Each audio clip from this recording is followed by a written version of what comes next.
Olá, famílias! Esse é mais um episódio do nosso podcast Mãe Também Pode.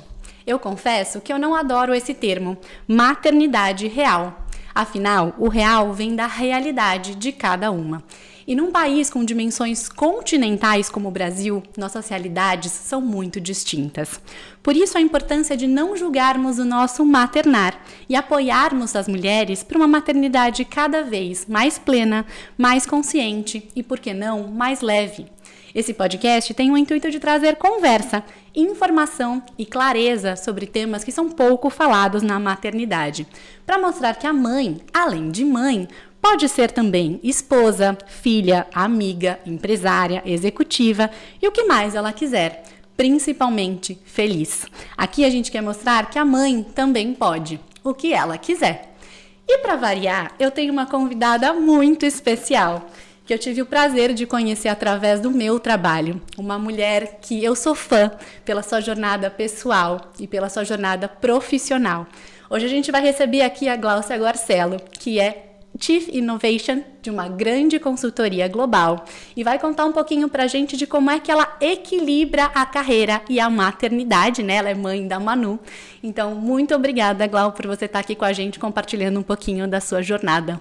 Eu que agradeço o convite. Eu estava falando que é a primeira vez que eu falo de maternidade, né? Em geral, tudo que eu compartilho, tudo que eu participo são conteúdos relacionados à carreira ou à inovação. E vai ser muito legal poder falar desse tema, que é um tema que é grande parte da minha vida hoje, né? Então, eu tô super animada. Muito bacana. Então, eu queria que você começasse, Glau, contando um pouquinho sobre a sua jornada profissional. Como é que você chegou hoje a essa posição, né, de head de inovação, de uma empresa multinacional, C-level? Porque eu acho que quando a gente conhece um pouquinho da tua jornada, a gente consegue entender o papel que a carreira tem hoje na sua vida. Perfeito. Eu sou filha de um empreendedor. Sou filha de um empreendedor super mal sucedido. Meu pai, o que ele tinha de vontade de fazer os negócios funcionarem, faltava de método. Então, ele abria muitos negócios, mas não tinha estrutura, não tinha conceito. E ele quebrava muitas vezes e ele era meio apaixonado por risco demais. Então, a gente passou muitas necessidades porque meu pai, ele tinha muita querência, mas faltava ali uma estrutura para fazer as coisas acontecerem, faltava dinheiro para as coisas acontecerem. Então, eu nasci na periferia de Belo Horizonte, estudei em escolas públicas a minha vida inteira, e fui criada pelo meu pai. Eu sou órfã de mãe, a minha mãe morreu quando eu era muito jovem, e a figura materna para mim sempre foi uma figura um pouco confusa, porque eu não me lembro da minha mãe. Então, por mais que eu tente pensar, que eu tente lembrar, hoje eu acho que porque eu sou mãe eu lembro de algumas poucas coisas mais. Acho que eu desbloqueei algumas memórias vivendo a maternidade, mas eu nunca tive uma figura materna na minha vida muito presente. Eu tive muita figura do meu pai, e do meu pai nessa vida louca do empreendedorismo, da inovação, de tentar fazer coisas que funcionavam, que não funcionavam, né? As dores e os prazeres de empreender. E eu acabei me criando muito sozinha por causa dessa vida maluca do meu pai. E esse me criar muito sozinha, depois meu pai acabou falecendo também, mas eu encontrei nos livros a salvação para minha vida, né?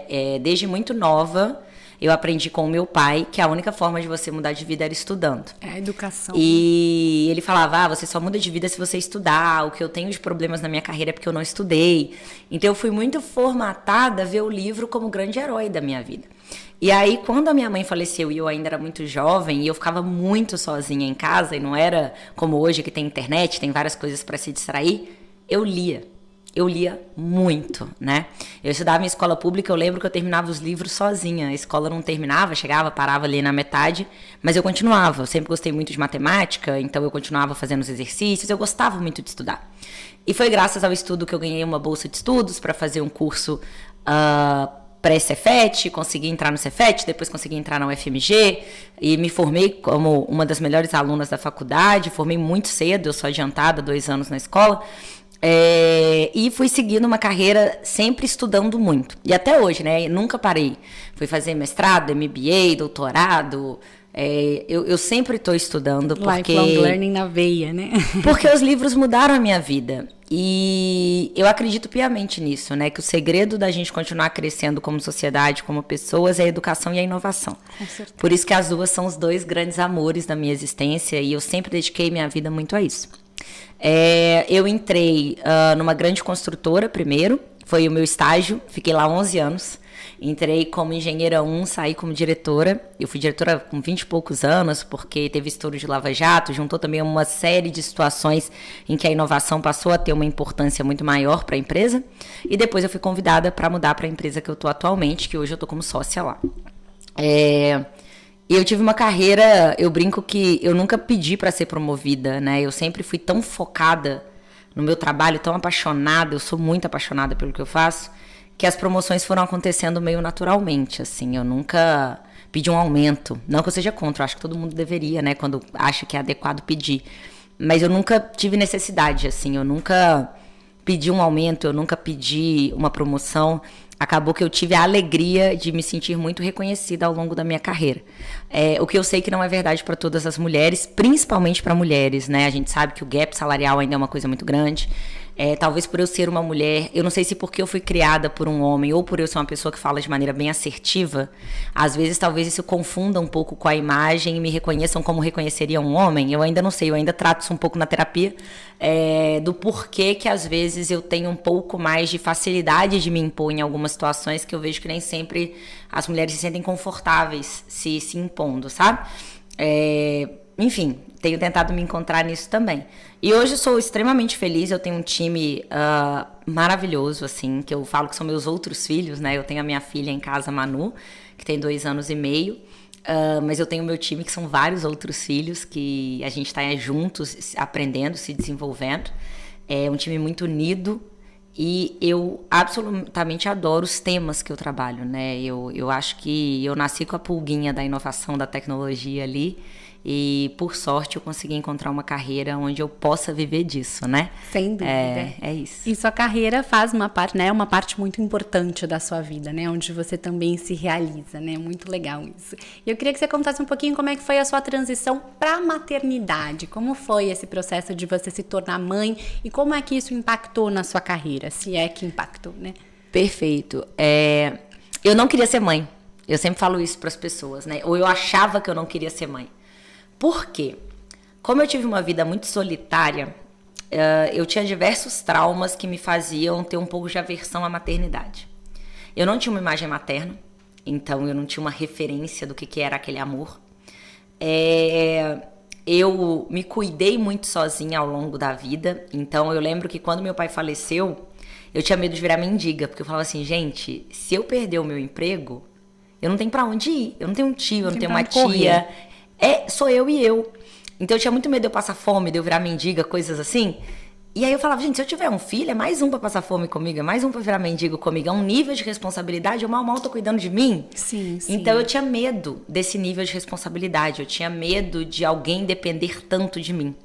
E como a carreira foi a forma e o estudo, que um é consequência do outro, pra mim os dois sempre foram muito interligados, né? Eu vendo que eu estudo, eu dou aula, tudo meu é meio misturado. Eu sou uma acadêmica de alma, eu sou uma educadora de alma, né? Eu sou uma aluna de alma, eu amo estudar. E quando eu comecei a ver que a carreira transformou a minha vida, que o estudo transformou a minha vida, a carreira tinha um papel muito importante para mim, né? Eu exercia meu propósito de vida através da minha carreira. Eu me sentia útil através da minha carreira, eu me sentia valorizada, reconhecida através da minha carreira. Eu acho que eu até projetei na carreira alguns sentimentos que eu não tinha de família. Então, aquele reconhecimento, aquela realização que eu não tinha por eu ser órfã, eu projetava na minha carreira. Então, quando me perguntavam, eu falava, gente, mas maternidade não é pra mim, eu não consigo encaixar um bebê nessa vida. Porque a gente tem esse estigma, né, que são duas coisas completamente e eu não convivia muito, né, com bebês e crianças, então eu não tinha muita referência. Eu sabia que dava muito trabalho, mas eu achava criança divertidíssimo, mas eu não tinha muita referência do que é o trabalho de cuidar de um bebê, né? Eu era mais nova, então assim, eu não tinha muita essa referência. E eu não tinha esse convívio, então não foi construído em mim socialmente o sonho de ser mãe. Que às vezes, e isso eu também sempre faço esse disclaimer, né? A gente tem que entender quais sonhos são genuinamente nossos, quais sonhos a sociedade coloca na nossa cabeça. Isso é muito importante. Independente de quais sejam. E na minha jornada de autoconhecimento ao longo da minha vida, eu sabia que o meu trabalho, ele tinha um papel muito grande do que eu considerava sucesso para mim. E eu não falo nem de cargo ou dinheiro, isso para mim nunca foi tão importante. Mas o exercer, ajudar as pessoas a inovarem, criar soluções novas, ajudar o mundo a ter impacto mais positivo através mesmo, né? De soluções, era uma coisa que fazia muito sentido para mim, que me fazia acordar feliz e sentindo que eu estava vivenciando meu propósito de vida. E pela maternidade eu não sentia a mesma coisa. Porque eu acho que eu nunca parei para pensar para valer naquilo, eu pensava muito no risco de ter alguém que dependia de mim. E aí, depois de muita terapia e muito tempo me conhecendo mais e conhecendo mais a minha vida, e entendendo as causas raízes de eu ter um pouco dessa aversão à maternidade, eu conheci o meu marido, o Cláudio, e desde quando a gente se conheceu eu falava, não quero ser mãe, né? Ele sabia disso, não era segredo para ninguém que eu não queria ser mãe, que não era um sonho para mim. E quando eu comecei a conviver com o Cláudio, eu fui aprender o que era ter família. Porque a família dele me adotou de uma forma que eu nunca imaginei. Ele é de uma família italiana, então eles são super amorosos, escandalosos, empolgados. Me mandam mensagem todos os dias. E eu não estava nem acostumada a esse nível de amor, sabe? Tipo, era muito intenso para mim no início, até me assustava. Porque é muito intenso. E ele tem 2 sobrinhos, o Juliano e o Gabriele, que hoje eles têm 7, 6 anos. Na época eles tinham, sei lá, 2 e 3. E eu fiquei completamente apaixonada por eles. E eu comecei a observar a dinâmica da família, como a família era, como eles se relacionavam, como as crianças eram legais. E eu comecei a entender, eu sou uma pessoa muito voltada a projetos, né? Eu comecei a entender que ter um filho poderia ser um projeto maravilhoso, um projeto super diferente, vida, divertido. Né? E eu sempre gostei muito de criança, né? Eu acho que isso também vale ressaltar. Eu tinha medo de ter uma criança minha, mas eu sempre adorei conviver, né? Eu não convivia tanto, mas quando eu via, eu sempre achei criança muito engraçada, muito espontânea, muito criativas, que tem muito a ver com inovação também. E aí eu comecei a pensar assim, poxa, eu queria ter um filho dele. Eu não queria ser mãe, eu queria ser mãe de um filho dele, sabe? Eu queria junto com ele criar alguém. Porque seria muito legal fazer esse projeto junto com ele. Eu acho lindo isso que você fala, né? Queria até fazer esse parênteses, que você fala isso, né, publicamente para todo mundo, né? A Manu é o nosso projeto de vida conjunto, né? Isso. Isso é muito legal. E quando eu vejo quanto é difícil criar uma criança, e eu tenho amigas que são mães solo, eu penso, meu Deus, eu nunca conseguiria fazer isso. É muito difícil. É muito desgastante, é muito trabalho. É muita dedicação. É muita dedicação. Né? E não é um projeto para uma pessoa só. Sejam 2 pais, sejam 2 mães. Eu não estou discutindo aqui o gênero ou a orientação de ninguém, mas eu acredito muito naquela frase que precisa de uma vila para criar uma criança. Uhum. Então a gente precisa de avó, de avô, de tio, de tia, de pai, de mãe, de pais, de mães. A criança precisa de uma vila, ela não precisa só da mãe. E a mãe é muito importante, mas ter outras figuras ajuda a saúde mental da mãe e ajuda a criança a ter outros vínculos também. Outras referências. E como eu não tenho pai, nem mãe, nem família, e a família dele está na Itália, a gente não tem rede de apoio. Então, se eu não tivesse um marido paizão, pai com P maiúsculo, seria impossível a gente ter esse projeto, porque não é um projeto de uma pessoa só, nunca é. E aí eu comecei a me ver sonhando em ter um filho, em querer ser mãe e tal, em querer ter um filho com ele. A gente engravidou. Meu primeiro bebê eu perdi.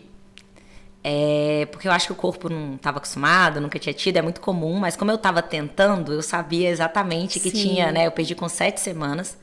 A minha médica até falou, você perdeu tão cedo que se você não estivesse tentando, talvez você nem notaria. Você acharia só que atrasou e que... É muito mais comum do que a gente tudo certo. Imagina, Exato. Né? E aí foi muito louco que quando eu fiz o teste deu positivo e alguns dias depois eu fiz e deu negativo, eu sofri tanto que eu acho que foi ali que eu tive certeza absoluta que eu queria. Que você queria. Porque até então eu falava, ia ser legal, mas sempre que eu pensava na possibilidade, quando eu vi o primeiro exame grávida, me deu um mini pânico. De cara, agora sempre é pra valer, né? E quando eu perdi, eu sofri muito. E eu lembro que essa dor da perda, ela me fez falar assim, caraca, eu não sabia que eu queria tanto isso. Muitas mães relatam isso. Até eu perder.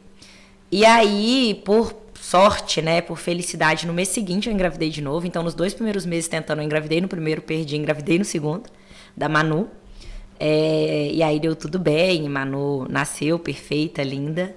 Amor da minha vida. E eu amo ver como ela se desenvolve. Ela tem uma personalidade completamente única. Ela é muito engraçada. Ela é muito alegre. E é um amor visceral, assim. É um amor que curou diversas feridas de infância que eu nem sabia que eu tinha. E que a existência dela curou pra mim. Então, eu sou uma pessoa melhor, eu sou uma profissional melhor, eu sou um ser humano melhor, porque eu sou mãe. Eu sou muito mais empática, eu sou muito menos mimizenta, eu tenho muito menos frescura pra um monte de coisa. Eu tenho muito menos ego, porque eu virei mãe. Então, ela me curou em diversas coisas e ela me tornou um ser humano infinitamente melhor. Eu falo, não é pra todo mundo. Não é pra todo mundo porque é um nível de sacrifício, doação e amor que se você não tá disposto a dar, você não deveria ser forçado a dar. Então eu totalmente entendo quem não quer ser mãe e eu respeito isso. É uma experiência de doação, né? Você nunca se sacrifica por alguém no nível que você se sacrifica por um filho rindo de orelha a orelha. Mas eu acho que é o trabalho mais nobre que eu já fiz na minha vida. Né? Não gostaria de forçar ninguém a fazer, porque eu acho que fazer sem querer... Eu que quis engravidar, às vezes eu fico louca. Imagina quem não quer. Quem não quer. Porque não é fácil. Então, se o filho planejado às vezes já gera... Tem dia que você fala, meu Deus, eu vou enlouquecer. Imagina o filho não planejado. Sem dúvida. Então, mas é ao mesmo tempo o projeto que mais te orgulha do mundo. A Manuela ainda não fala direito, né? Porque ela tá aprendendo. A gente tem 3 línguas na vida dela, então, tadinha, ela tá ali acompanhando. Mas outro dia ela fez um esboço de te amo pra mim. Ela me abraçou, fez um carinho no meu rosto e falou, mamãe, te amo. E me deu um beijo. Ai, aquilo destruiu meu coração, assim, pra mim. Todas as noites em claro, tudo que eu passei, valeu a vida por aquele momento, sabe? A minha existência até hoje valeu a pena por aquele momento. Eu podia morrer ali, acabou, tá ótimo. Então, assim, ela é dona de mim. O que quiser fazer, eu fico até emocionada. O que quiser fazer, ela faz. E aí eu decidi ser mãe, só que eu não deixei de ser eu.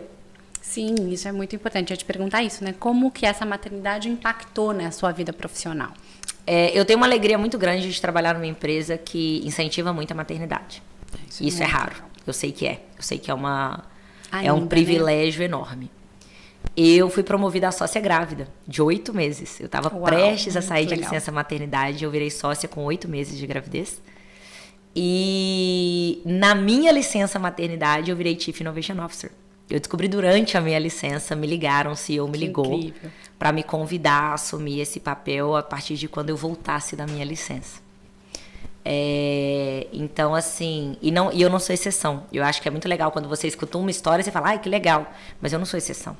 A minha chefe foi promovida durante a gravidez, uma sócia que trabalha comigo na minha área foi promovida durante a licença maternidade também. Então, eu sei que isso é muito raro. Quando você tem referências dentro do lugar de trabalho. E até também, o Prêmio né? Nobel Prêmio Nobel de Economia, não, Prêmio Nobel da Paz, não sei, a última Prêmio Nobel que teve aí há pouco tempo atrás, ela fez uma pesquisa mostrando o impacto que a maternidade tem no mercado de trabalho em relação à remuneração.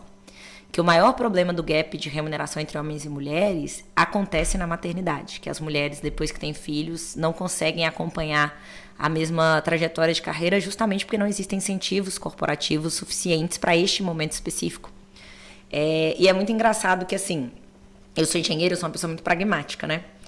O Reinaldo até zoa que ele acha que eu nunca choro, mas eu choro pra caramba, porque eu disfarço bem. E eu lembro que quando eu tava grávida, eu falava, ai gente, mas que frescura, voltar a trabalhar, tá chorando, pelo amor de Deus, você tem que trabalhar também. O neném, ele vai entender. Gente, eu paguei todas as línguas. Eu lembro que quando eu fui viajar a primeira vez a trabalho, a Manu tinha 4 meses, eu tive que gravar uma campanha em São Paulo. E eu deixei ela com um monte de gente, tava meu marido, tava 2 das minhas melhores amigas foram pra lá também, né? Dormiram lá, deixei com a babá também, tipo, deixei meu Deus. Time. Ela nem lembrou que eu existia e eu chorei várias vezes ao longo do dia porque eu tava morrendo de pena de deixar. Então, assim, realmente muito irracional, é completamente... É de um lugar que a gente não experimenta em outras relações na nossa vida, sabe? Eu não sabia que eu podia amar tanto alguém. Eu até brinco que eu não quero ter outro porque é um amor tão forte que ele machuca. Tá doente, essa menina tá com febre, o meu dia acabou. Eu tô destruída porque ela tá com febre. Eu não tenho emocional pra amar alguém assim tanto, outra pessoa, entendeu? Eu não consigo conciliar no meu coração outro amor desse nível. Que o amor não divide, ele só multiplica. Exato, aí eu morro, entendeu? Tipo, eu não tenho capacidade de amar outra pessoa esse tanto porque me destrói. Ela fica doente e me destrói. A professora fala que tem alguma coisa pra melhorar na escola, me destrói. É muito visceral, assim, é muito intenso pra mim, sabe? Eu sofro pra lidar com tanto amor. Porque eu passei uma vida construindo ali sentimentos dentro de algumas caixas corretas, sabe? E eu nunca deixei ninguém passar de um certo ponto. Eu sempre fui muito dona de mim, né? Muito independente. E é completamente dependente, né? Te mostra que você não tem muitas vezes controle sobre muitas coisas, de nada. né? Você ser mãe, você tem que ter plano A, B e C. Pra você conseguir ser mãe profissional. Cara, lá em casa é uma dinâmica, assim, pra conseguir fazer tudo acontecer. Enlouquecedora. E você tem que ser muito organizada. Tipo assim, é impossível se você não for organizada. Então, e te ensina também a ter muitos... Você fica muito mais rápida, né? Pra poder resolver tudo que você tem que resolver. Você fica muito menos cri-cri com detalhe, porque você não tem tempo. E você vira outra pessoa, né? É uma coisa que muda. Existem vários eventos que mudam sua vida. Casar muda sua vida, mudar de cidade muda sua vida. Mas eu acho que a maternidade é o evento que mais mudou a minha vida, assim, né? Pra melhor, obviamente. Mas é o que mais mudou a minha vida, assim. É engraçado, eu não consigo lembrar da minha vida quando não existia a Manu. Parece que ela sempre existiu. Ela só não estava aqui comigo, mas ela sempre existiu. Ela estava em algum lugar, mas ela sempre existiu. Eu olho pra ela, parece que eu conheço ela da minha vida inteira. Não sei explicar. Talvez seja de outras vidas, né? Quem acredite nisso. Mas eu olho pra ela, eu tenho certeza que eu tenho uma conexão com ela que é de outro lugar. Exato. De um lugar muito diferente de qualquer conexão que eu tenha, né? Muito linda. E Glau, como é que você tem procurado equilibrar? Se é que a palavra é equilibrar mesmo. Sobreviver. Sobreviver com maternidade e carreira. É um exercício difícil porque eu me cobro muito. E eu me cobro muito em todos os aspectos, né? Eu quero ser uma esposa melhor, eu quero ser uma pessoa melhor, eu quero ser uma mãe melhor. E em diversos momentos eu sinto que eu tô decepcionando todo mundo, que eu tô falhando em tudo, né? Eu acho que a primeira dica prática que eu dou entenda que sucesso é uma coisa completamente pessoal. Às vezes a gente espelha sucesso pra gente em outras pessoas sem se perguntar se aquelas aspirações são as nossas. A vida de ninguém é perfeita e todo mundo, né, cada escolha é uma renúncia. A cada coisa que você prioriza, você está abrindo mão de outras coisas. Assim é a vida, né? Assim é a vida. Então, assim, eu tenho amigas que são mãe full time e que são completamente realizadas sendo mãe full time, que não queriam estar no mercado de trabalho e estão seguindo o propósito de vida delas e são felizes assim. Eu tenho amigas que são mães que trabalham e que amam trabalhar e que se sentem realizadas também trabalhando. E isso é sucesso para elas. Eu tenho amigas que precisam trabalhar para abstrair um pouco da maternidade também, porque só a maternidade não completa o que para elas é sucesso. Não tem certo ou errado. Tem o que é sucesso para você. O que funciona para você. O que funciona para você. E aí você tem que ter em mente que ninguém é super-herói. Então é claro que eu acho lindo aqueles vídeos de mãe que faz lancheira pro filho, e aí a lancheira tem a cara de urso e não sei o quê. Eu pago o lanche da escola, e a escola dá o lanche que for, porque eu não tenho tempo de fazer essa lancheira. A cada momento que eu tô fazendo alguma coisa do meu trabalho, eu tô abrindo mão de estar com a minha filha, eu sei disso. Só que o meu trabalho para mim também é importante. Então eu acho que a primeira coisa é você fazer as suas pazes com as suas decisões. Se você entende que é autêntico para você um estilo de vida, é óbvio que esse estilo de vida vai ter suas renúncias, né? Que você esteja ok com essas renúncias, porque senão você vai estar sempre se martirizando. Você vai estar no trabalho sofrendo porque você não está com seu filho, e você vai estar com seu filho sofrendo porque você não está trabalhando, porque não está bem resolvido com você o que você quer ser. E a partir do momento que você entende o que é sucesso para você, e eu falo que eu não acho que todo mundo é feliz o tempo inteiro. Ninguém é feliz o tempo inteiro. A gente não tá nesse mundo. Tem uma psiquiatra que eu gosto muito, aquela... Como é que ela chama, gente? Uma bem famosa que escreveu Mentes Perigosas. A Ana, não vou lembrar o nome dela. Que ela fala que a gente não tá nessa vida para ser feliz. A gente tá nessa vida para evoluir. Evoluir. E ser feliz é uma decisão racional, mesmo tendo problemas. Porque todo mundo tem problema. Você decide ser feliz apesar dos problemas. Se você for esperar não ter problema para ser feliz, você nunca vai ser feliz. Porque ser feliz é uma decisão, não é as condições perfeitas estarem acontecendo. É uma forma de você lidar com a vida. Eu tenho um monte de problemas, mas eu escolho ser feliz mesmo com esses problemas, porque é melhor ser feliz cheio de problema do que ser infeliz cheio de problema. Se é autêntico para você alguma coisa, se ela é sucesso para você, quando você renuncia a alguma coisa em prol daquilo, isso te dá um fulfillment, né? Aquilo te completa de alguma forma. E seu coração sabe isso. Na hora que você sente no seu coração, quando você está fazendo uma coisa que não está alinhada, aquilo não te completa. Né? A Vilma, da Awake, né? Ela fala muito isso, da Flow School. Ela fala que esse alinhamento cérebro-mente é extremamente importante. Porque você pode até mentir para sua mente racionalmente e falar, eu quero isso da minha vida e da minha carreira e da minha maternidade, mas no seu coração você sabe se é verdade ou não. E isso começa a te mostrar alguns sinais. A partir do momento que você sabe o que você quer para você, né? Então no meu caso, eu não me imagino full-time mãe. Não é quem eu sou. E eu realmente acredito que crianças felizes são crianças de pais felizes. Então, eu vou ser uma melhor mãe no momento que eu tô com a minha filha se eu for uma mulher realizada. Se eu for uma mulher que abriu mão da minha vida inteira por ela, por mais que eu ame minha filha mais que a minha vida, em algum momento essa conta vem. Porque em algum momento eu vou cobrar dela coisas que não são dela para me pagar. Eu conheço tantas pessoas que abdicaram de outros sonhos pela maternidade e que depois projetam no filho, quando o filho cresce, o filho vai embora, o filho desenvolve a sua própria vida, ao invés de você ficar feliz pelo filho, você projeta nele tudo que você abriu mão por ele, e não é justo, porque ele não pediu para nascer, né? Foi uma decisão sua dele nascer. Então, claro que me dói o coração quando eu chego mais tarde e ela já dormiu, por exemplo, eu fico arrasada. Ou quando eu chego e ela já tá cansadinha. Ou quando eu deixo ela na escola e eu falo, poxa, eu vi ela só um pouquinho de manhã. É claro que dói. Mas eu compenso quando eu tô com ela nos fins de semana, eu tô mais próxima. Quando a gente tá junto, eu brinco com ela, eu tenho tempo de qualidade com ela.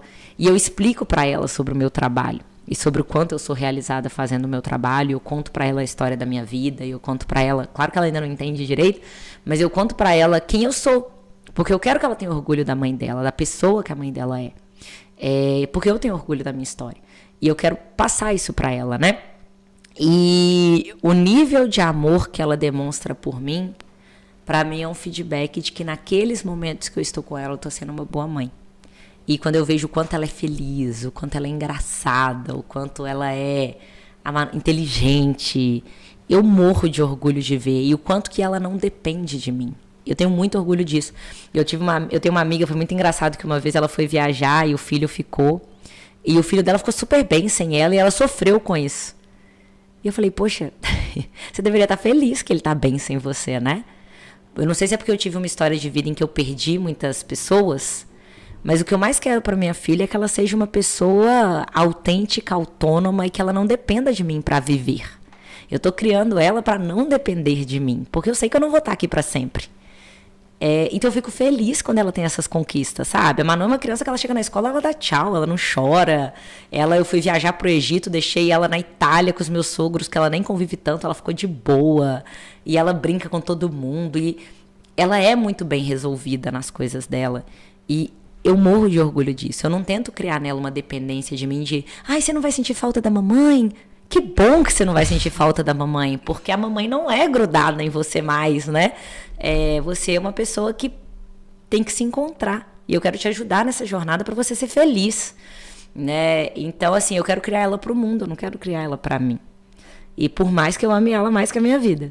Então, eu acho que por eu não ter aberto mão de ser a profissional que eu sou, eu não projeto nela essa culpa. E aí, claro, eu tenho que ter toda uma estrutura de apoio. A gente tem faxineira em casa todos os dias, a gente tem um passeador do cachorro, a gente tem babá todos os dias, a gente paga escola. É muito fácil eu chegar aqui e falar, eu consigo ter carreira e ser mãe e parecer que é super tranquilo. Eu tendo todo esse batalhão nos ajuda. Ela tem um pai extremamente presente e participativo. E mesmo assim é um desafio. Porque nos fins de semana tá só a gente com ela e criança é difícil de cuidar. Mas o ponto pra mim é, eu não tenho a ilusão de que isso é uma realidade pra todo mundo. Eu sei que muitas mulheres, quando são mães e olham pro seu próprio salário e olham que elas vão ter que pagar para pagar alguém para cuidar do filho, tem que escolher entre a carreira e a maternidade. Eu sei que muitas mães que são solo não conseguem, tem que escolher a maternidade e ficar lutando por uma pensão. Então, eu sei que eu tenho uma realidade extremamente privilegiada em relação a isso. E eu não minimizo isso. Porém, eu vim de uma realidade extremamente pobre. Só que eu tive a alegria de conseguir e a sorte. Porque não é só alegria e só esforço, também tem uma parcela de sorte, né? De você estar no lugar certo na hora que algumas coisas acontecem. De conseguir construir uma estabilidade financeira, uma estabilidade emocional, uma estabilidade acadêmica, antes de eu tomar a decisão de ser mãe. E de eu conseguir ter uma vida mais estruturada quando esse momento chegou. Eu não fui mãe jovem, eu fui mãe aos 34, 35 anos, que no Brasil hoje é mais ou menos ok, mas que perto das nossas mães, minha mãe me teve com, sei lá, 23, sabe? Então, assim, eu não fui mãe jovem, eu comecei a trabalhar muito cedo e eu tomei uma decisão extremamente racional de ter um filho, sabendo quanto ia custar, sabendo quanto eu ia ter que abdicar da minha vida. Eu tinha muita consciência daquele passo que eu estava dando e eu queria mesmo assim. Rafael Ferrari, que é um dos meus melhores amigos, ele falou, eu nunca vou entender essa decisão, porque é completamente irracional para mim. Mas eu entendo que muitas mulheres não têm. Então, o que eu queria falar para essas mulheres, que eu acho que é muito importante, porque elas são mais a regra, eu sei que eu sou mais a exceção, por mais que a maternidade te dê ali alguns primeiros anos em que você talvez tenha que ter abdicado de várias coisas da sua carreira pela maternidade, por não ter como ter uma vida que tenha tanto suporte, se você não tiver rede de apoio, se você não tiver dinheiro para pagar uma rede de apoio, etc., vai passar. E na hora que seu filho estiver um pouquinho maior, você consegue retomar a sua carreira. Eu já vi acontecer diversas vezes.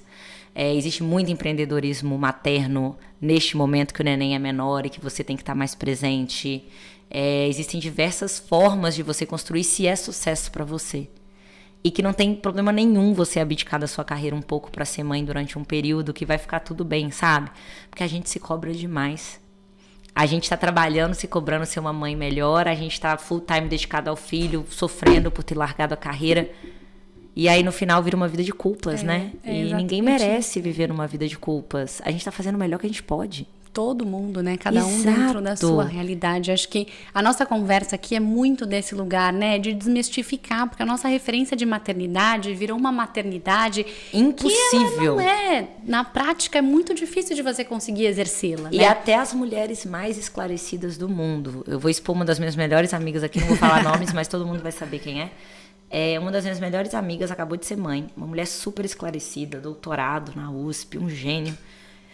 E ela teve muito problema de amamentação. Teve mastite, teve N problemas. E ela sofreu demais para dar a mamadeira e a fórmula. E ela se cobrava. E assim, era um pedido médico, sabe? Tipo, dá a fórmula. E ela, cara, ela queria morrer. Ela se sentia uma fracassada por não estar conseguindo amamentar. E isso pra mim é tão louco. Porque a gente criou uma lógica de que só é mãe quem tem parto natural sem anestesia. Só é mãe quem amamenta no matter what. E, cara, para de fazer tanta pressão. Se o parto normal, óbvio, é melhor para a saúde da mulher, é melhor para o bebê. Mas a sua saúde também é a sua saúde mental. Se você quiser uma cesárea, não é o fim do mundo. Se o bebê tá saudável, você tá saudável. Se você quiser tentar... Assim, eu entendo que tem violência obstetrícia, eu entendo que tem questões de pôr o bebê em risco, eu não tô falando de nada disso. Mas eu tô falando que a mãe também precisa ser respeitada como pessoa, sabe? E nas suas decisões, né? A gente não é uma geradora de bebês, nós somos seres humanos também. E a sociedade é muito cruel com as mulheres na maternidade. Desde crueldades como... Você só pode contar que você tá grávida com 12 semanas, porque senão se você perder, você não tem que contar que você perdeu. Eu entendo que quando isso é uma decisão relacionada às mulheres não se sentirem expostas e foi uma decisão sua, perfeito. Mas quando a gente obriga as mulheres a não contarem porque a gente tem medo dela depois ter que falar que perdeu, fica uma mulher sem suporte. Eu perdi um bebê que ninguém sabia que eu tinha perdido. Eu tinha que sofrer calada, você sozinha. Não tem referência, né? Você tem que sofrer calada, porque você não tem o direito de contar para as pessoas que você tá sofrendo. É muito maluco isso, Por né? quê? Por que essa ditadura do você tem que se comportar assim? E aí você tem uma gravidez, né, impecável, você se cuida, você faz tudo, tal, não sei o quê. No meu caso, eu tive cesárea, foi uma indicação de cesárea, né? Não foi eletiva, eu quis tentar, mas eu não consegui ter um parto normal. E a minha médica, que é uma médica de track record aí de 90 e tantos % de partos normais, ela me indicou para cesárea. E ainda assim eu tive uns olhares tortos, sabe? Tipo, como se eu fosse menos mãe por eu não ter tido um filho de parto normal. Você vai amamentar, poxa, você já tá ali puerpério, sofrendo, não sei o quê. Eu tinha horror à fórmula. A primeira vez que eu dei mamadeira pra Manu foi quando eu viajei. Essa vez que eu fiquei 4 meses, ela já tinha 4 meses e pouco, eu tive que dar mamadeira. Cara, eu me sentia, assim, uma fracassada, porque eu não tava lá pra amamentar ela, sabe? É uma pressão muito grande. E quando vai passando as fases, né, agora que a Manu é maior, cara, você não vê as pessoas na rua e fala, aquele ali foi cesárea, aquele ali foi parto normal. Aquele ali com certeza tomou fórmula, né? Meu marido, ele sempre... Vou fazer só um parênteses, né? Meu marido, ele é italiano. E a cultura na Itália para maternidade é muito diferente daqui. Minha sogra é pediatra. É uma família de médicos. Então, eles morrem de rir da minha cara e da cara das brasileiras, porque eles acham completamente absurdo a pressão que a gente faz aqui para algumas coisas. Na Itália, primeiro, quem decide se é parto normal ou cesárea não é você, é o médico. Então, todo mundo não tem parto pago, né? O parto é do governo. Se você é indicação de cesárea, você faz cesárea. Se você é indicação de parto normal, você faz parto normal. Ninguém pergunta o que você vai fazer, porque é uma decisão médica, não é uma decisão pessoal. Então, eles já acham muito louco a gente chegar, mas vai ser cesárea ou normal? Porque não tem como a gente saber. Segundo, nos primeiros 10 dias, que é quando você tá com colostro, o bebê, ele emagrece. E tanto a OMS quanto a cultura brasileira fortalecem muito essa premissa de que você vai dar o colostro, o bebê vai perder o peso, ele tem 10 dias para voltar pro peso, e aí ele vai ficar mais gordinho, porque aí o leite desce. Na Itália, por uma questão cultural, eles têm horror a criança emagrecer, né? Eles gostam das crianças bem gordinhas, cheinha e tal, porque pra eles é sinal de saúde. Então, na maternidade, primeiro, eles já perguntam pra mãe se vai ser amamentação ou mamadeira. Não só na Itália, na Alemanha também. Uma das minhas melhores amigas é alemã, e ela falou, minha cunhada não amamentou nenhum dos bebês, porque é completamente usual lá usar mamadeira, se você não quiser amamentar. E mesmo as que vão amamentar, durante os 10 primeiros dias, pro neném não perder peso, eles dão colostro mais a mamadeira.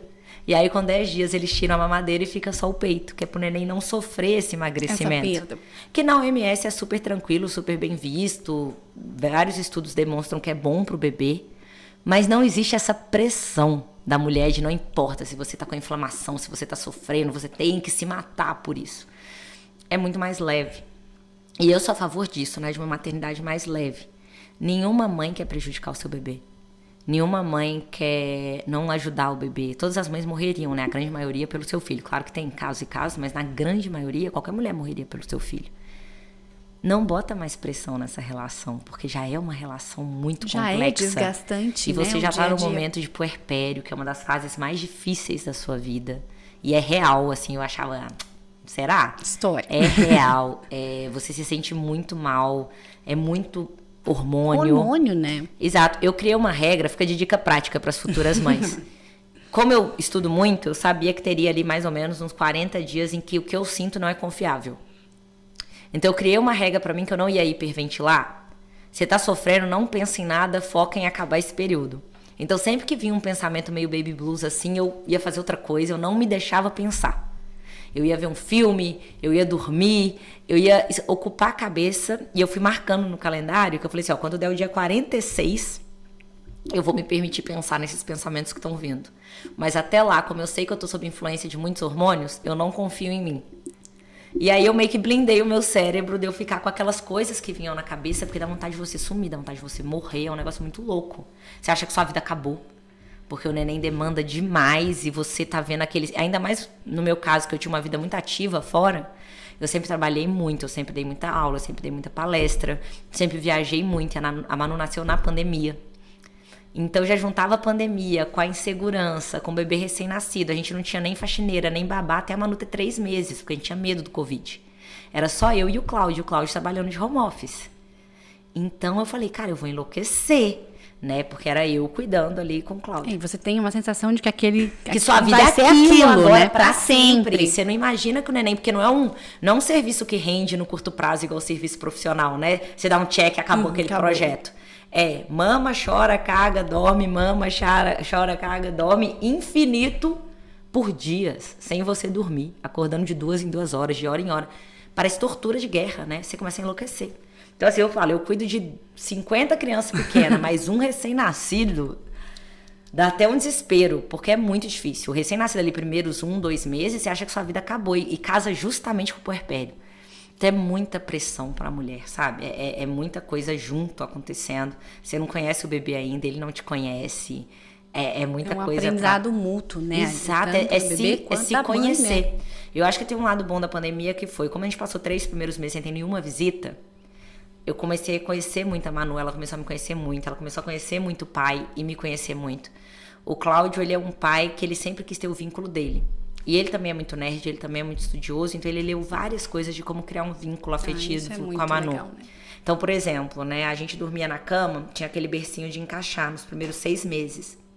Ela dormia do lado do Cláudio, não do meu. Então, quando ela... Por quê? Porque ele queria que ela criasse o vínculo com ele, que ela já tinha comigo, porque ela saiu de mim.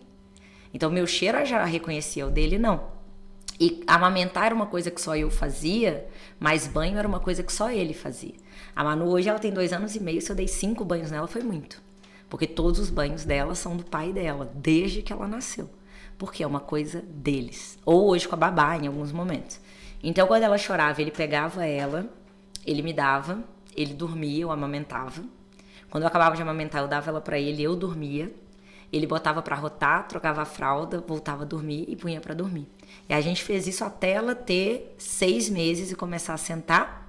E aí de 6 meses até 1 ano, ela dormiu com a gente na nossa cama por uma... Depende muito da filosofia de paternidade e maternidade, mas a gente leu muitas coisas que mostram que dos mamíferos, o ser humano é um dos únicos que o filhote não dorme junto dos pais. E até 6 meses por uma questão biológica é importante, até 1 ano por uma questão psicológica, de se sentir seguro e tal. E quando a Manu fez 1 ano, ela deu vários sinais que ela queria ir pro quarto dela. E a gente colocou ela no quarto dela e eu lembro que o pediatra falava, ela nunca mais vai sair da cama de vocês. Ela ama dormir no quarto dela, ela prefere 1000 vezes dormir sozinha do que dormir com a gente, ela é completamente autônoma, dorme a noite inteira, desde 1 ano e pouco, ela vai dormir 9h30 da noite, acorda 7 da manhã, a gente acordando ela, porque a gente criou ela com muito amor, muito pertencimento, muito senso de que ela faz parte ali de um clã. Então ela não se sente insegura de ir pra escola, ela não se sente insegura de dormir sozinha, ela não se sente insegura... Porque a gente preencheu isso primeiro. Isso é a filosofia que eu acredito, não tem certo ou errado. Mas eu não acredito que você vai mimar o seu filho, né? Essa minha melhor amiga teve um bebê recém-nascido, ela falou comigo, ele só quer dormir no meu colo e todo mundo tá me falando que eu vou mimar demais. Eu falei, deixa no seu colo. Bota no sling abraçado contigo, porque você tá na exogestação, ele acredita que ele ainda é parte de você, tá tudo bem. A Manu dormia horas no meu colo quando ela era recém-nascida. Eu deixava ela dormir. Esse bebê não sabe que ele nasceu. Né, ele não gente? Se ele vê como indivíduo inseguro. ainda. Ele acredita que ele ainda é parte de você. E a pessoa fala, deixa chorar. Não deixa chorar. Ele não tem córtex pré-frontal para racionalizar o choro dele. Ele para de chorar porque ele gerou um trauma naquela cabecinha, entendeu? Não deixa chorar. Eu não deixava a Manu chorar para acordar. Eu monitorava a babá eletrônica e quando eu via que ela ia acordar, eu já tava lá. Que era pra ela não chorar, sabe? Porque eu acredito muito nisso. Eu acredito que essa parentalidade positiva, ela gera mais benefícios. Claro que vai uma criança mais desafiadora, cheia de vontade, né? Que é a vulga criança mimada, o pessoal fala, cheia de vontade, não quero, não encosta em mim. Mas eu acredito que é autonomia.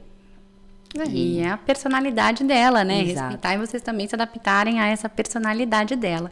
E Glau, eu queria também que você trouxesse um pouquinho da sua visão do que você aprende no seu ambiente de trabalho que você leva para sua maternidade. Dá para inovar na maternidade também? Eu acho que tem várias coisas, né? Eu trabalho muito com gestão de projetos e eu sempre falo que para mim criança é um projeto. É um projeto super desafiador, é um projeto que você não tem tanto controle, é um projeto ágil, né? Não é um projeto PMI. Mas é um projeto porque você precisa ter organização. Criança precisa de rotina. Criança é mais calma quando ela tem previsibilidade do que vai acontecer. Criança não gosta de coisas completamente aleatórias acontecendo. Então tem hora de dormir, tem hora de comer, tem hora de sair, tem hora de ir pra escola, tem hora de ir pra natação, de fazer as coisas. Então todos os skills que eu tenho de engenheira, né, de organização, de frames, de estrutura, me ajudam muito na minha maternidade. E eu acho que o contrário também é verdade. A maternidade é um exercício muito grande de humildade, é um exercício muito grande de autocontrole, de paciência, principalmente quando você tem um toddler, né? Porque eles são, assim, enlouquecedores. Os Terrible Two, faz pirraça, se joga no chão. Eu lembro um dia eu tava voltando, de onde que era? Eu acho que tava voltando de Nova York. E aí no aeroporto eu vi uma menininha se jogando no chão, berrando, assim. E eu mandei uma mensagem pro meu marido, eu falei, se fosse há uns anos atrás, eu ia falar, olha esse pai, olha essa mãe, criança mal educada. Hoje em dia eu olho e falo, super poderia ser a Manu fazendo isso, porque ela faria. Você quer dar um abraço na mãe que tá passando por isso? Na mãe e no pai, porque é completamente normal, né, da idade.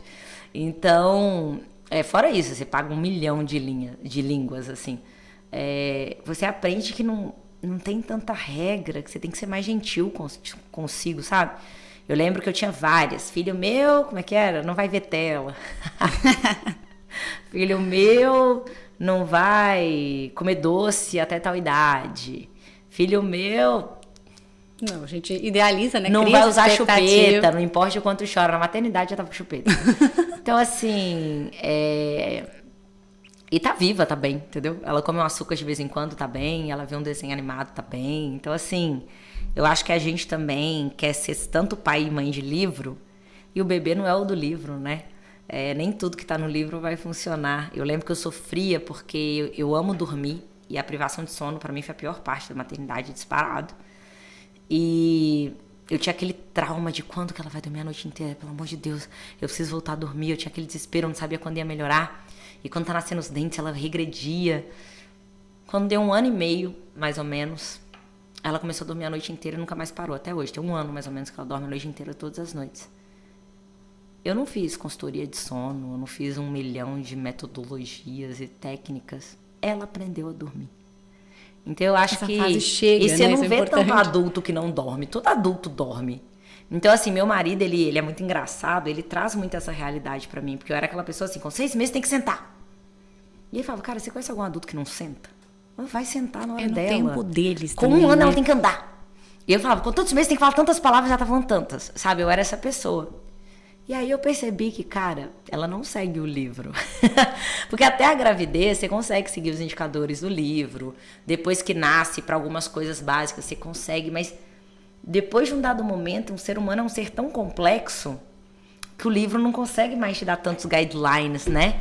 E aí você leva no pediatra e você fala, vamos fazer isso, vamos ver aquilo tá atrasado. E o pediatra fala, calma, tá tudo bem.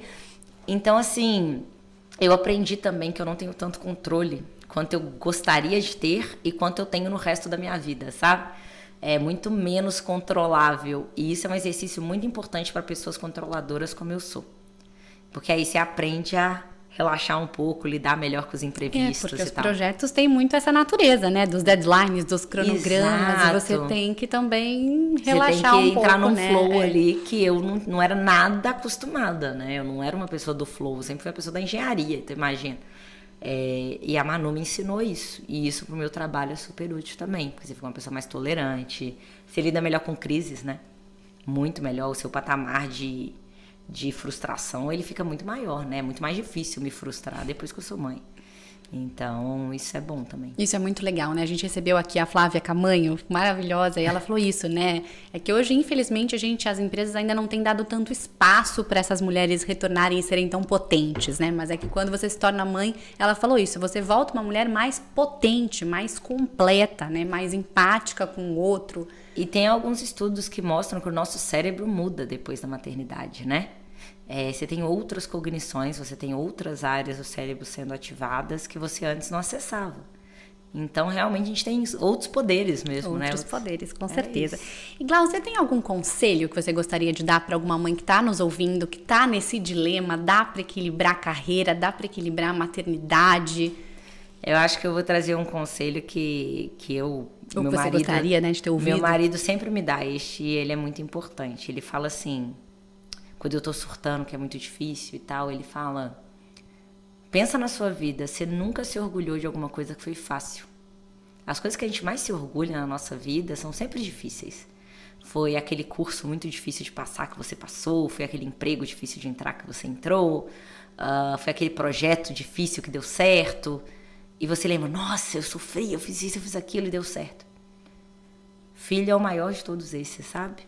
Então, o tanto que é desafiador é maravilhoso quando as coisas acontecem e é tão recompensador quanto.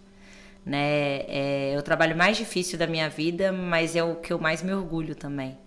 Então eu acho que a gente lembrar que não é só pela gente que a gente está construindo um futuro que a gente vai se orgulhar, né? A maior conquista que a gente vai se orgulhar. Eu acho que lembrar disso é muito importante nas horas mais difíceis. E lembrar que toda fase passa. Né? Ele não vai dormir direito. Esse é o mantra da mãe. Né? São desafios diferentes, né? Você vai começar a se preocupar com outras coisas, mas aquela exaustão física, psicológica, ela vai diminuindo, né? E você vai ganhando um amigo também. Você não vai mais tendo um filho só, você vai ganhando um companheiro de jornada. E se tudo seguir a ordem natural das coisas, um companheiro de jornada para o resto da sua vida, porque em teoria você vai morrer primeiro que ele.